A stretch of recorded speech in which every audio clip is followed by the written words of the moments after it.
Part 2 5 Mental Bombshells for Attacking Success Chapter 6 You've got a problem? That's good. Pilot number 6. So you've got a problem? That's good. Why? Because repeated victories over your problems are the rungs on your ladder of success. With each victory you grow in wisdom, stature, and experience. You become a better, bigger, more successful person each time you meet a problem and tackle and conquer it with PMA. Stop and think about it for a moment. Do you know of a single instance where any real achievement was made in your life, or in the life of any person in history, that was not due to a problem with which the individual was faced? Everyone has problems. This is because you and everything in the universe are in a constant process of change. Change is an inexorable natural law. What is important to you is that your success or failure to meet the challenges of change are dependent upon your mental attitude. You can direct your thoughts and control your emotions, and thus regulate your attitude. You can choose whether your attitude will be positive or negative. You can decide whether you will affect, use, control, or harmonize with the changes in yourself and your environment. You can ordain your destiny.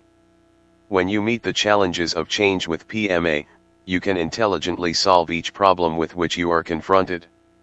How do you meet a problem with PMA?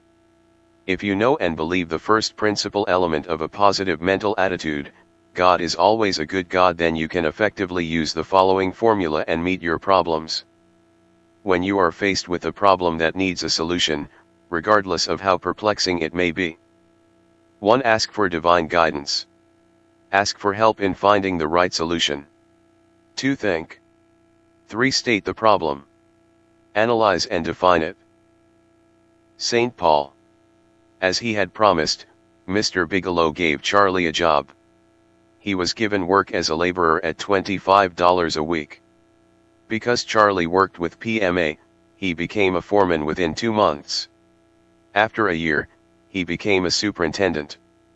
Finally, Charlie was made vice president and general manager. In September 1933, Mr. Bigelow died. Charlie Ward was made president of Brown and Bigelow. He continued in this capacity until his death in the summer of 1959. During this period, sales rose from less than $3 million to over $50 million annually. Brown and Bigelow became the largest company of its kind. Because of Ward's positive mental attitude and his desire to help those less fortunate, he himself received peace of mind, happiness, love, and the better things in me. President Roosevelt restored his rights as a citizen in acknowledgement of his exemplary me. Those who knew him held him in the highest esteem, and were themselves inspired to help others.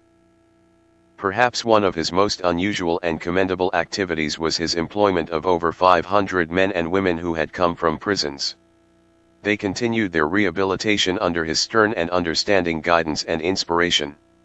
He never forgot that he too had been a convict. He wore a tag on his bracelet with his old prison number as a symbol.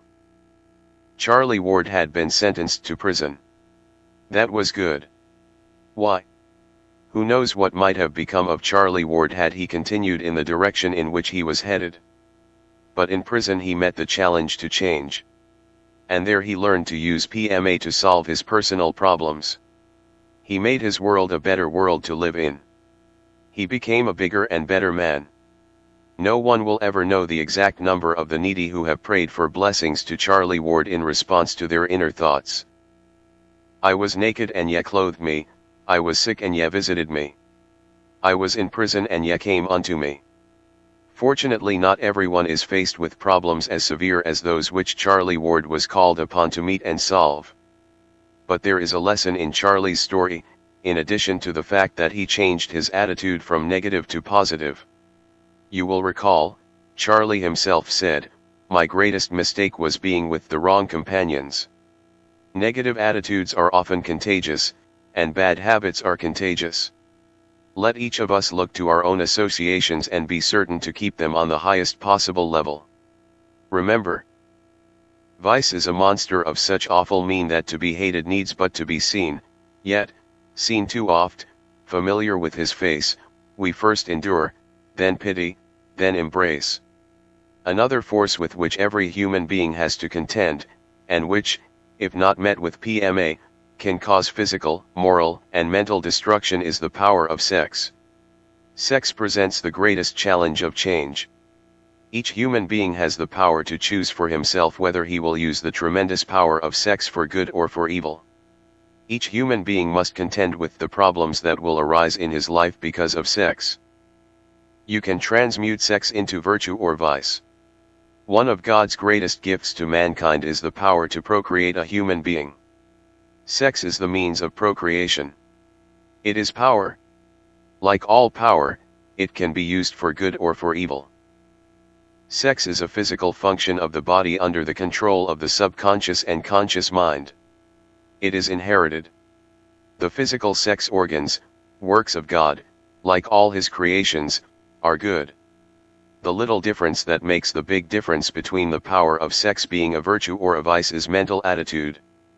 The inherent emotion of sex is one of the most powerful forces of the subconscious mind.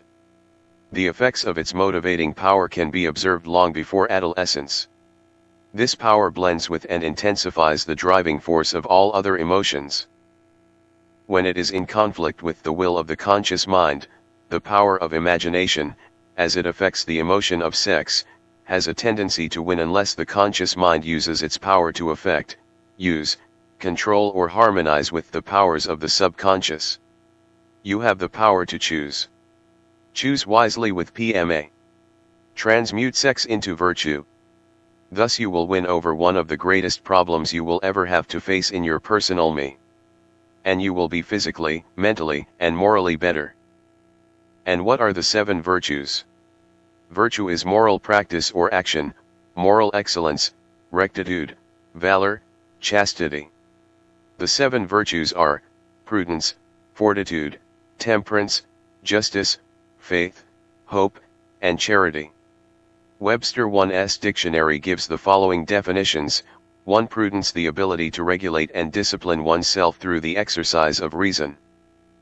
2. Fortitude, the endurance of physical or mental hardships or suffering without giving way under strain. It is firmness of mind in meeting danger or adversity, resolute endurance, courage and staying power. It is the possession of the stamina essential to face that which repels or frightens one, or to put up with the hardships of a job imposed. It implies triumph. Synonyms are grit, backbone, pluck, and guts. 3. Temperance, habitual moderation in the indulgence of the appetites and passions. 4. Justice, the principle of rectitude and just dealing of men with each other, also conformity to it, integrity. 5. Faith, trust in God. 6. Hope, the desire with expectation of obtaining what is desired, or belief that it is obtainable. 7. Charity, the act of loving all men as brothers because they are sons of God. It stresses benevolence and goodwill in giving and in the broad understanding of others with kindly tolerance. How can you transmute the power of sex into the good and the beautiful? A crystal clear answer can be found by you if you search for it as you read and study this entire book. Results will be achieved when you relate and assimilate the principles into your own life. But one must gain knowledge for himself. The following suggestions may be helpful as you search for your answer while reading. 1. Keep your mind on the things you want and off the things you don't want. This means that you keep your mind, intermediate, and distant desirable objectives. The instinct of sex in the subconscious mind will be patient if it has hope that you will fulfill life's mission. The boy or girl who is truly in love and plans to marry will not have the sex problems he or she might otherwise have. 2. If there were more and often earlier marriages, there would be fewer sex problems. Life's mission to procreate is fulfilled in marriage, however, marry for love beyond the sex instinct. 3. Lead a well-balanced, four-square life. 4. Work long hours at a labor of love. It will keep you busy, occupy your thoughts, and use up surplus energy. 5. Develop a magnificent obsession. Study the significance to be found in Chapter 15. 6. Relate and assimilate into your own life the concepts in Chapter 2, You Can Change Your World, and Chapter 7. Learn to Steal 7. Select environment that will develop you best towards your objectives. 8. Choose the self-motivators for self-suggestion that you believe will help you. Memorize them. Make them a part of yourself so that in times of need they will flash from your subconscious mind to your conscious mind as auto-suggestion. Not all the problems of one's personal me, however, are of so deep and penetrating a nature. Many times all that it takes to meet an immediate problem is quick thinking, adaptability, and taking a second look at the situation which is causing the problem. It often takes only one idea, followed by action, to turn failure into success. It takes only one idea, followed by action, to succeed when others fail.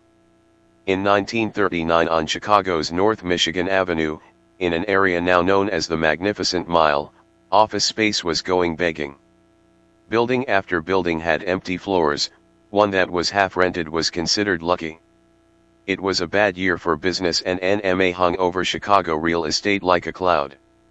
You heard such comments as, "No sense in advertising, there just isn't the money around," or "What can you do? You can't fight the times." Then into this gloomy picture came a building manager with PMA. He had an idea. And he got into action. This man was hired by Northwestern Mutual Life Insurance Company to run a large building on North Michigan Avenue which they had acquired in a mortgage foreclosure. When he took the job, the building was only 10% occupied. Within 1 year it was 100% rented, with a long waiting list. What was the secret? The new manager accepted the problem of no demand for offices as a challenge rather than a misfortune. Here is what he did as he explained in an interview. "I knew precisely what I wanted. I wanted to have the premises 100% occupied with choice, substantial tenants. I knew that under the prevailing conditions it was likely that the offices would not be rented for possibly several years. I therefore concluded that we had everything to gain and nothing to lose by doing the following. 1. I would seek out desirable, prospective tenants of my choice. 2. I would stimulate the imagination of each prospect. I would offer him the most beautiful offices in the city of Chicago. 3. I would offer him these superior offices at a rental no higher than the one he was now paying. 4. Furthermore, I would assume responsibility for his present lease, provided he paid us the same monthly rental under a 1-year lease. 5. In addition to all this, I would offer redecoration without cost to the tenant. I would employ creative architects and interior decorators and remodel the offices of my building to suit the personal taste of each new tenant." I reasoned. 1. If an office were not rented during the next few years, we would receive no income from that office. So we had nothing to lose by going into such arrangements as are above described. We might come out at the end of the year with no income, but we would be no worse off than we would have been if we had not acted. And we would be better off because we would have satisfied tenants who would in future years supply dependable rentals. Point 2. Furthermore, it is an established custom to rent offices on a 1-year basis only. In most cases, there would be only a few months left to run on the old lease of my new tenant. Promising to assume these rentals was therefore not too great a risk.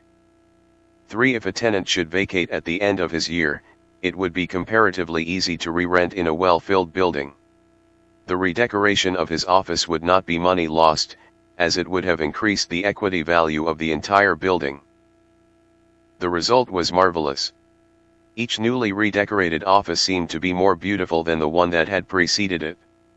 The tenants were so enthused that many expended additional sums.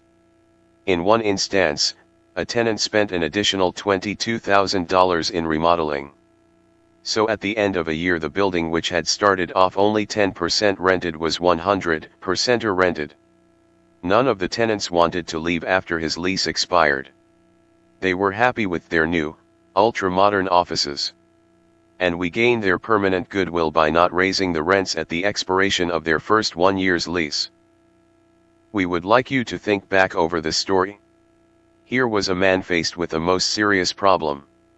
He had a giant office building on his hands that had 9 empty offices in it for every one that was occupied. And yet within a year, his building was 100% rented. Now right next door, up and down the magnificent mile, there were dozens of office buildings standing idle and practically empty. The difference of course was the mental attitude which each individual building manager brought to the problem. One man said, "I have a problem." "That's awful," the other said, "I have a problem." That's good. A man who seizes upon his problems as opportunities in disguise and scrutinizes them for the good element that is going to be there, is the man who understands the very core of PMA.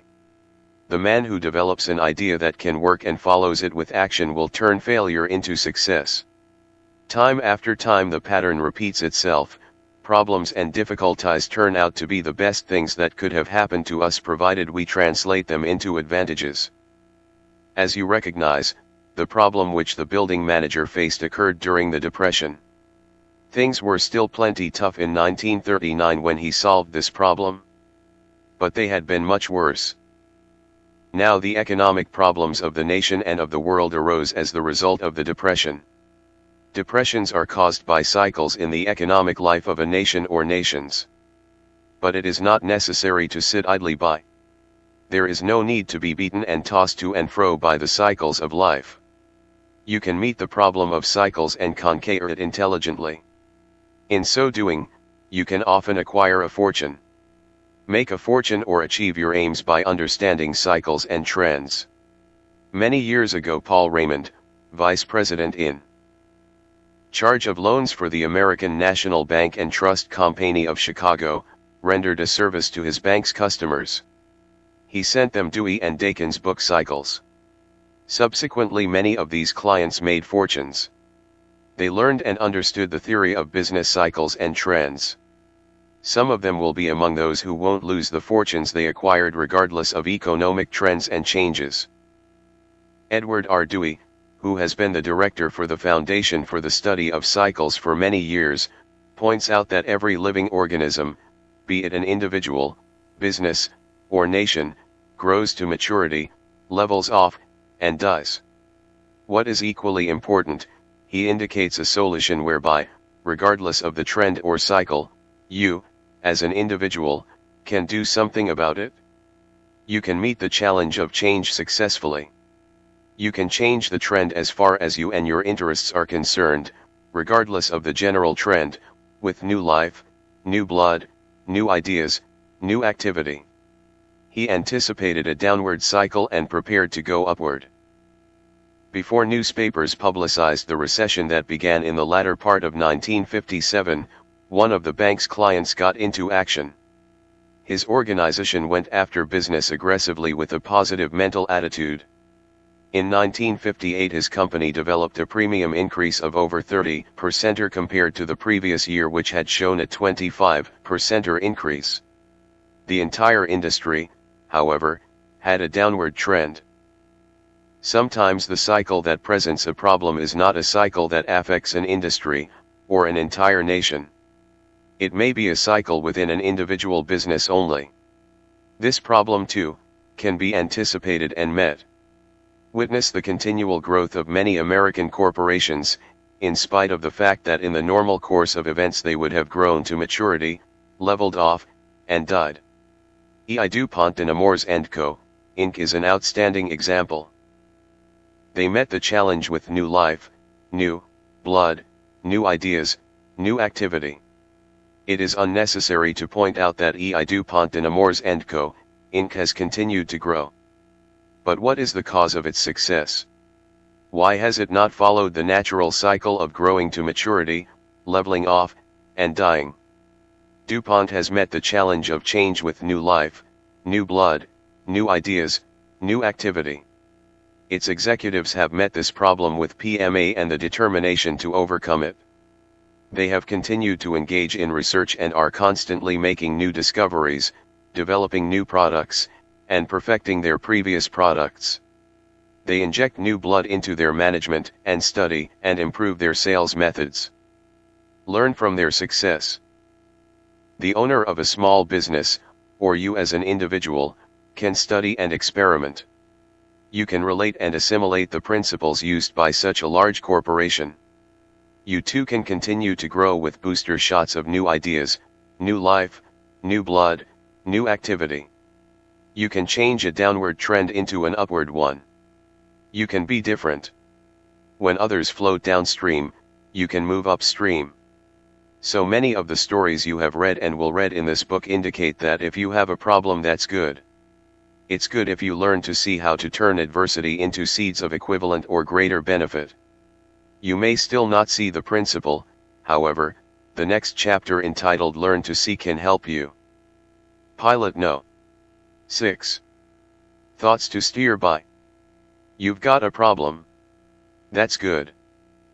1. So you've got a problem. That's good.